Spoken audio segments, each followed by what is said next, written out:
Hey crafters! Happy spring. Kind of. If you're a Northern Hemisphere person, spring is coming. It's just trying to make up its mind, at least where I live. I am thinking ahead though, definitely thinking of some kind of transitional / early spring projects I want to be working on. I'm actually at the craft store now to get some supplies for some upcoming project. Stay tuned for those. But today's video is actually all about some pieces that I recently thrifted, and I want to thrift flip or upcycle these pieces into something new. Now, you guys know I love upcycling or taking existing garments. Maybe I got them for free or I thrifted them. Maybe they have some issues, whatever, and transforming them into something that maybe fits my body better, maybe fits my life, or maybe helps fix some of those issues that the garments had to begin with. The pieces we're working with today are actually some men's shirts. And you might notice from a little bit peeking out of my outfit here that I'm actually wearing the piece I made. So the project worked. You can already tell. I actually based this project on a couple designs from some Upcycle books that I was gifted from friends. And these books had some amazing ideas for taking basic pieces like men's shirts, t-shirts, sweatshirts, things you can easily find at thrift stores, and cutting them up, sewing them up, transforming them into something totally different. So when I found these men's shirts, I knew it was time to tackle a couple of these upcycle recipes I've had my eye on for a while. Let me show you a little bit of thrifting footage so you can see my adventure a little bit. Then I'll take you back home, show you those pieces, and then show you the process I went through. Believe it or not, this project was actually relatively simple. I know I can't usually say that. Some upcycles are very basic, but a lot of them, especially for me, have issues, get a little crazy. They take a lot of work. This one was actually pretty quick, pretty straightforward, and wearable. I'm already wearing it. So come along on the crafting, upcycling, DIY adventure today and see what you think. Is this project simple? Is it something you would do? I don't know, are you into this kind of project? Come along with me. I'll show you a little bit of that thrift store footage and the shirts as they were before, and then we'll transform them together. Let's get started.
Well, here's some of our inspo sources for today. I have been gifted some amazing sewing and refashioning and how-to books from very thoughtful friends, and these are a couple of those books. These are really fun because they give you really creative ways to upcycle basic things like men's button-up shirts or sweatshirts or maybe even scarves and t-shirts and such. So really fun stuff if you get a chance to check a few of these out. I think this one might be a little bit more straightforward. This one has some really creative ideas. some of the patterns are a little bit more difficult to follow because they're a little bit more complex. However, let's look at their men's shirts section. I mean, just some crazy ideas I would never have thought of for using all sorts of parts of the shirts. And they give you, of course, diagrams of how you cut it out and directions of how to sew. One thing that makes this book a little bit harder to follow is that the directions are condensed onto one page. And I would I would really be aided if they were a little bit bigger and a little bit more spread out with the sequential stuff. So I'm working on it, but some really fun ideas. The one that I was thinking about, or kind of getting my inspo from, was this one that's using two men's shirts to turn it into a dress. It's one of the more basic designs in here. And basically stacking. One dress is the top, the other is the bottom. Interestingly, they just have you layer the lower one over the top and keep the armhole as is and stitch the whole thing to the garment. That's kind of cool. I think one of the most interesting things about this one is they have you cut off the neck of the shirt and then you make a little gathered elastic neck instead. They also suggest that you attach the cuffs higher up the sleeves and kind of gather them to that. I may end up using that sleeve idea too. I have used this neckline idea, and it's a nice way to kind of take the collared shirt and turn it into something that looks a little more intentionally a dress. Like, you can still tell it's an upcycle, but it looks more like it's supposed to be like that.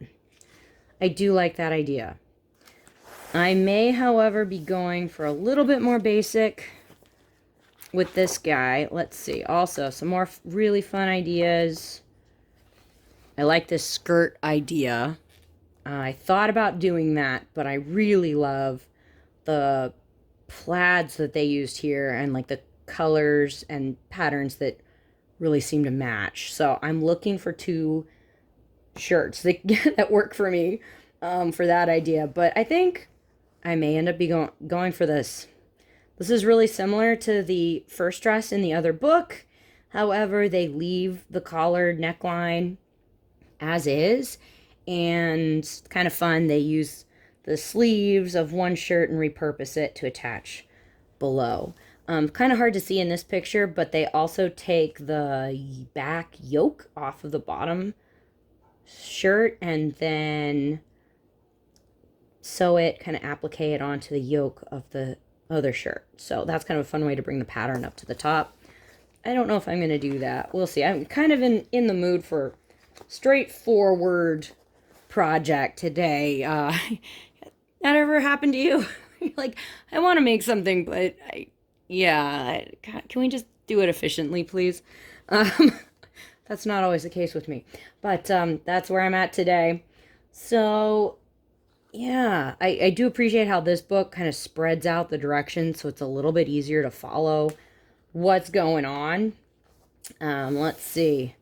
So we're cutting off the bottom of one shirt.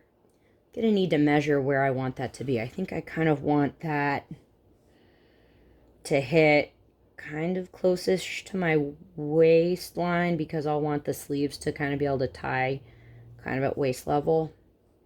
Yeah, I think I'm gonna try to try on the shirt and kind of figure out where I want that to be. Then the other shirt, we're just gonna use the bottom portion. They are mentioning that, let's see, I think they mention if you have a shirt that's a little bit smaller, you should use that as the one on the top. So I think I'll be using the gingham one on the top because it's a little smaller, and then I'll be using the mauve-ish print one for the bottom. I guess if your bottom shirt is a little bigger, you can kind of gather it a little bit before you sew it onto the top. Okay, that's cool. Here's where they take off the yoke of one and stitch it to another. Fun idea. We're attaching. Wow. Go right into attaching shirt A and B at waist using French seam. Frenchy. Okay.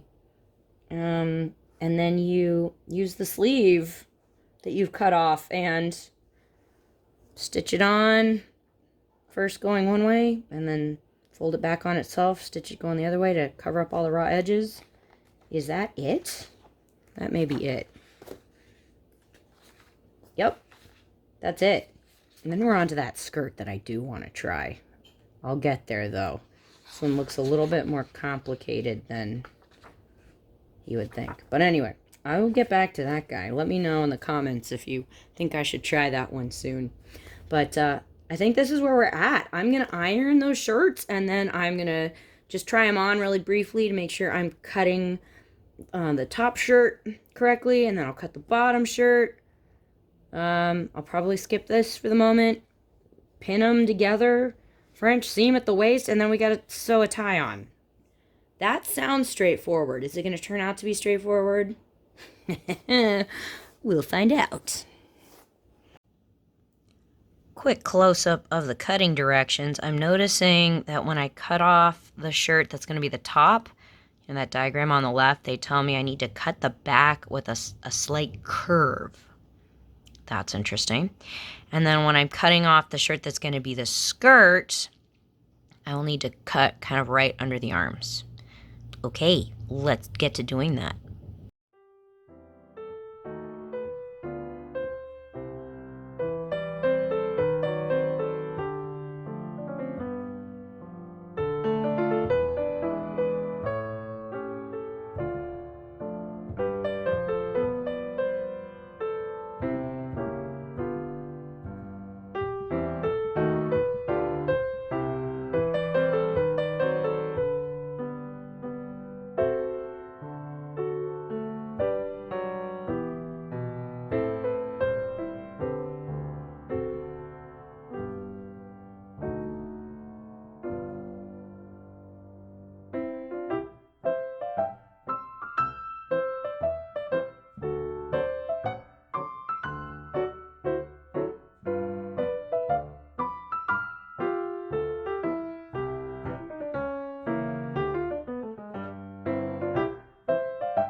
Okay, we got that second seam sewn for the French seam. I think it's time to turn it right sides out.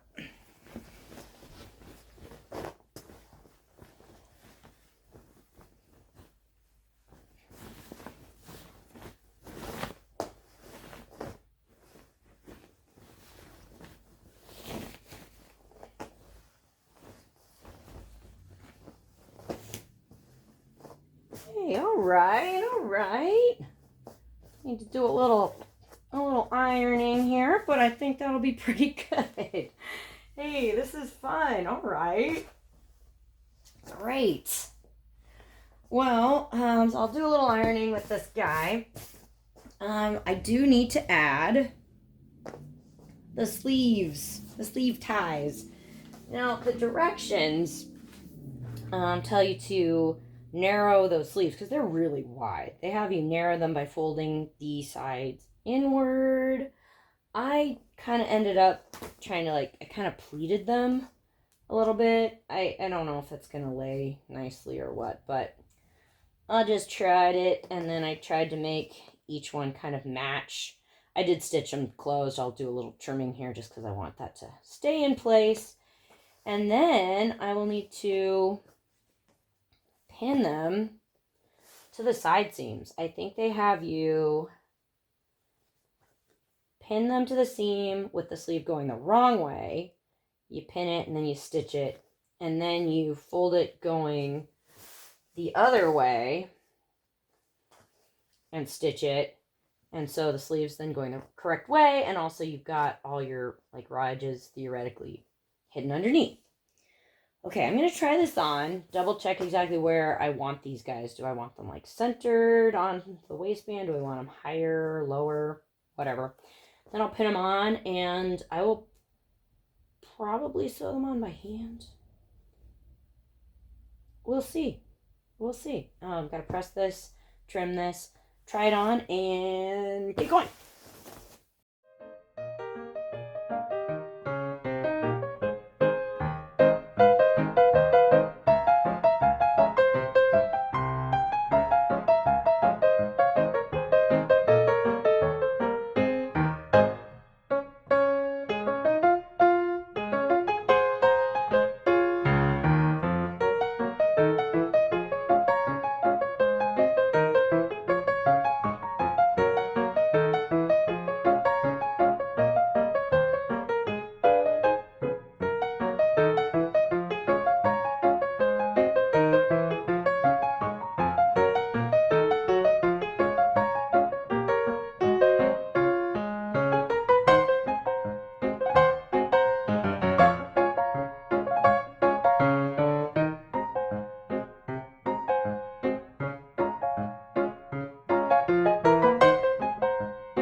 Well, I got the sleeve ties pinned on there, and then I did end up actually sewing them on by machine.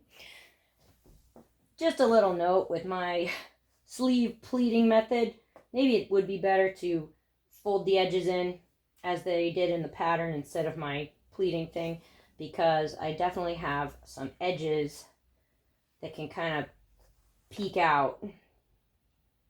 This one's not too bad, but I'll try to tuck the little edges under as I pin again, and then I'll be sewing it so that the sleeves are going towards the back. I will probably end up just doing some little hand stitches to do that.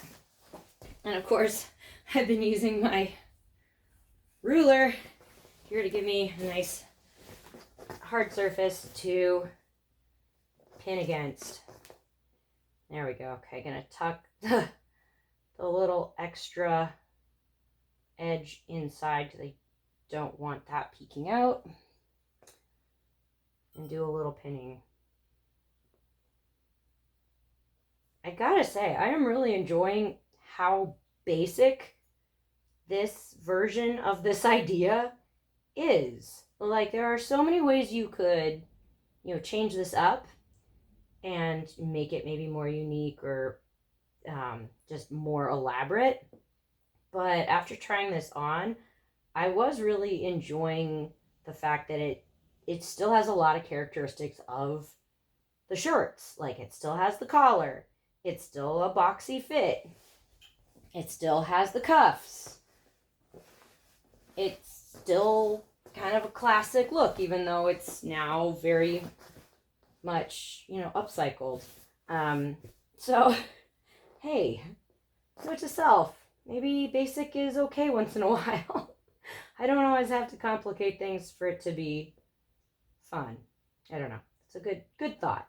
Of course, there's so many ways you could add to this. Like, you could do what the pattern suggested, which was appliquing the yoke of the skirts shirt, like this one, but onto the yoke, or this part, back kind of shoulder area of the top shirt. Just fun way to bring the color up there. That just sounded a little too fiddly. I didn't want to deal with that today, but could be fun. Of course, there was the other idea from the other book, which was cutting off the collar area and making kind of a peasant neckline with a little bit of elastic. Could also, easily crop the sleeves as well. Add a little elastic, make those a little poofier, a little peasant-y. That would be cute. Add extra fabric to the bottom to make it longer. I mean, lots of cool ideas with this. I think today I am just going to keep it simple. I'll do a little stitching, getting this on there, and then I'll show you what it looks like in the morning. Well, here's the finished dress, you guys. Got those side ties, sleeves sewn on the other night, and so we have a finished product. I would definitely want to try this project again. I really enjoyed just how straightforward it was.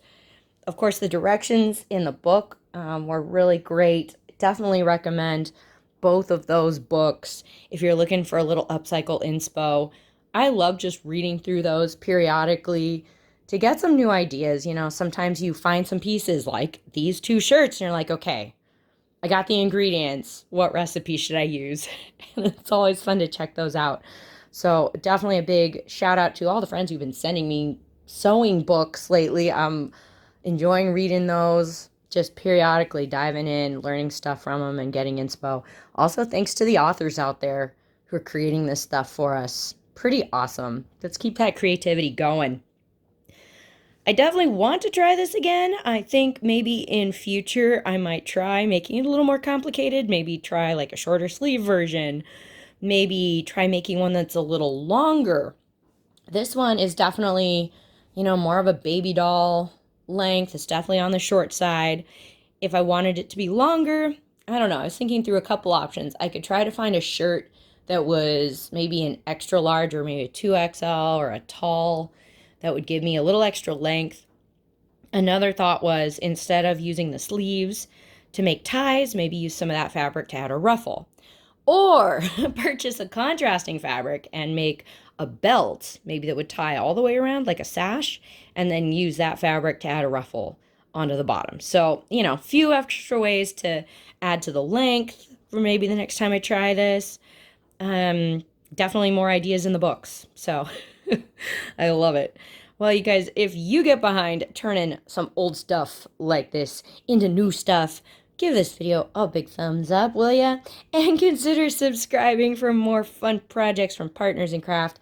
We love a good thrift flip, upcycle, making stuff project around here, so definitely consider joining us for more sewing adventures. I'm going to put an outfit together, and I'll show you when I'm done.